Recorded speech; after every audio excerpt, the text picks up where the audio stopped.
And as one colleague has mentioned, this goes beyond Dr. Kiza Besigye, the NUP, political prisoners, and others. It's for all of us that the Supreme Court of the land issued a directive, and to date there is ping pong. Honorable Speaker, each day that passes by, people are suffering, and yet they should not. And that's our concern.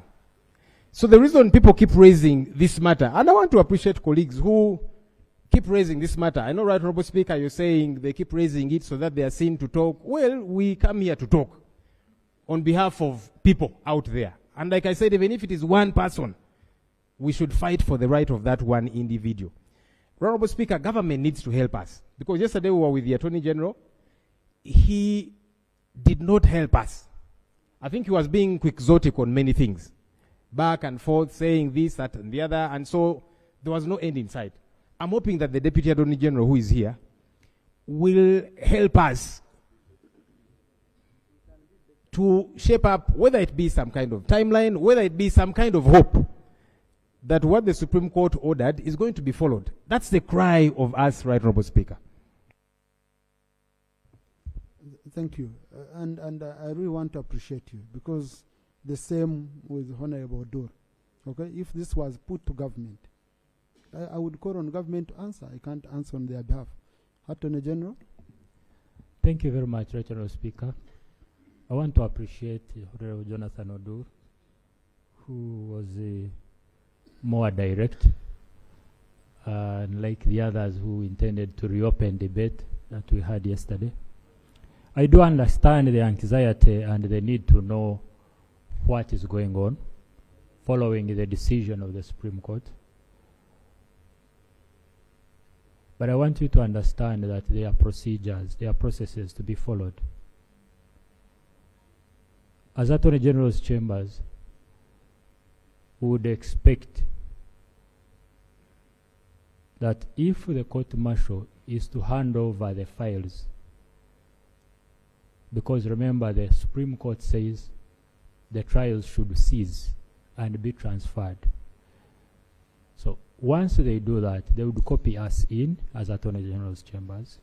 We have not yet received that copy. And I'm not going to stand here before Parliament and commit and say we'll table a copy of the transfer list, because I do not know how fast it is being worked upon. However, what I can say as Attorney General's chambers, that we will continue to engage with the court-martial and the others involved to see to it that this judgment is put in effect. I beg to submit.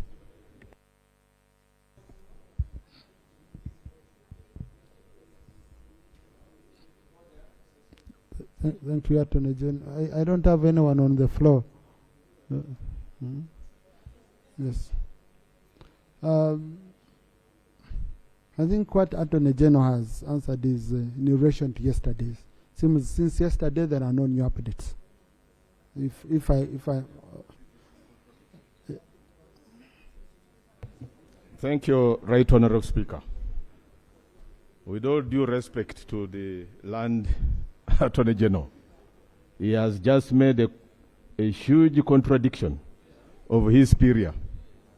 Yesterday, his superior informed this House that as far as the court ruling and orders stand, there is no court-martial in existence. For him, he's informing us that he is still engaging with the court-martial. Mr. Speaker, sir. So which is which? And I think that's why we need to give them time to go and reconcile among themselves. You know? because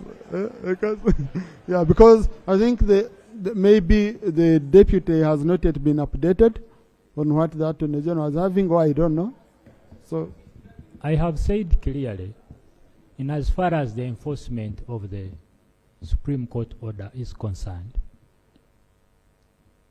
the organs that are supposed to enforce it have not copied to us the steps being taken. What the Attorney General presented yesterday. Order, point of order. You see, Mr. Speaker, I now can understand why the Honorable Kafuzi left FDs to join NRM. You are the one who went to court. You are the Attorney General.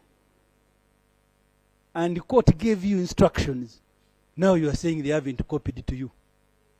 Where were you? You went to court, took a matter.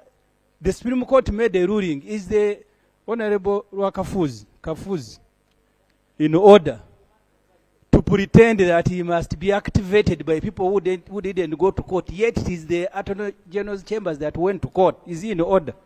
I think these are quarrels between OBs, because you can see even how they started. I understand why you left us, you went here, you know, these are quarrels between OBs, which can be solved in court. But, honorable colleagues, tomorrow we expect to have a Minister for Justice here, and he's the one who oversees the justice, law and justice sector. I will require him to update us, to give us an update in terms of implementation.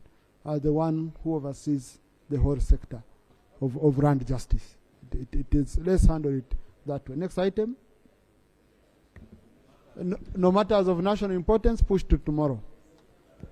Because the time I had has been, is gone. We shall handle them tomorrow in Prime Minister's time. Next item. Item number 3 on the order paper, laying of papers. Proposal for government 2A, borrow up to $96 100 million from the Arab Bank for economic development in Africa. Private window, US $50 million from the Arab Bank for economic development in Africa, Padea public window, and US $25 million from the OPEC Fund for International Development to capitalize Uganda Development Bank Limited and guarantee Uganda Development Bank Limited to directly borrow up to US $40 million from the Islamic Development Bank, US $30 million from the Islamic Cooperation for the Development of the Private Sector, and US $30 million from the International Islamic Trade Finance Corporation. Honourable Minister for Finance.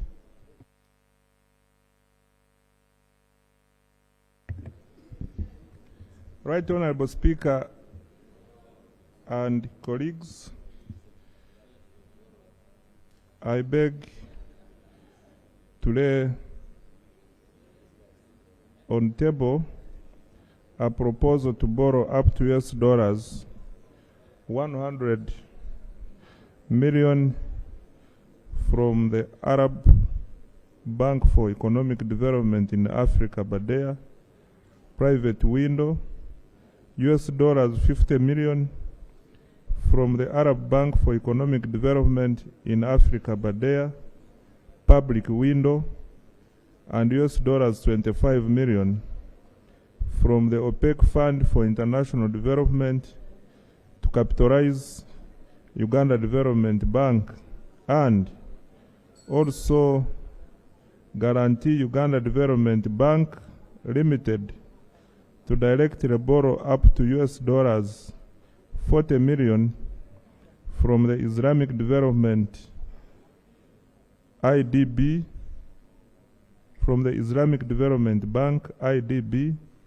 US $30 million from the Islamic Cooperation for Development of the Private Sector, and US $30 million from the International Islamic Trade Finance Corporation.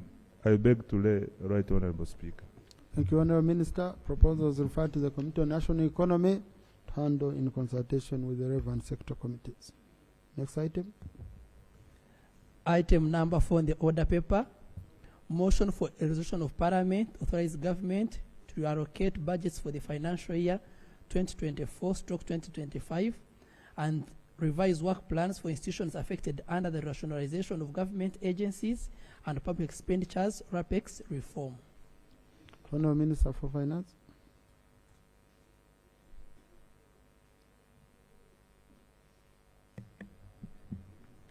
Right Honourable Speaker, I beg to move